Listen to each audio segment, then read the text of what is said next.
Les objets en émail sont des objets qui sont toujours extrêmement émouvants. Le talent réside dans cette manière affinée de réussir à faire l'objet dans des formats extrêmement minuscules qui impliquent une sorte de miniaturisation du geste qui est tout à fait exceptionnelle.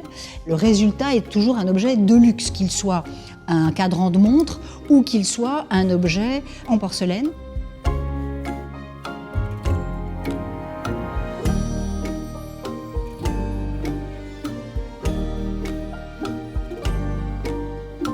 Pour la technique des émaux cloisonnés, on va prendre des petits rubans en métal, en l'occurrence là du cuivre, que l'on va poser perpendiculairement à la surface selon le trait du dessin. Et donc ces alvéoles vides vont être ensuite remplies par la poudre d'émail, cuite.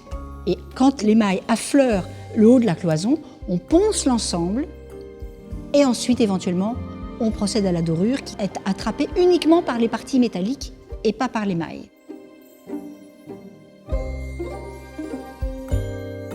La technique des émaux cloisonnés apparaît pour les premiers exemples les plus anciens en Grèce, au-delà du 1er millénaire avant notre ère. Cette technique va arriver à partir du XIVe siècle par des chemins probablement maritimes et terrestres vers la Chine.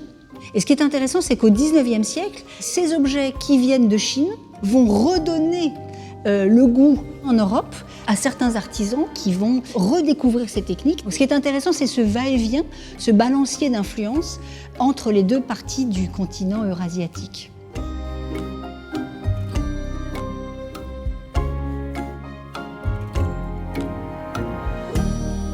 Pour l'émail chanlevé, on va creuser dans la plaque de métal. Et finalement, ces blocs de verre colorés, réduits en poudre, sont posés dans le creux du métal et passés au four autour de 700 degrés. 简单来说，使用珐琅料彩绘装饰纹样的技法叫做画珐琅。那么，装饰有画珐琅纹样的物件，其实它的质材有玻璃、铜胎、瓷器和宜兴胎等不同的变化。那当我们讲说，珐琅彩瓷它有什么不一样呢？如果回到这个技法是来自西洋的话，那就是一开始在清宫作坊所使用的这个珐琅料都必须要用进口的颜料。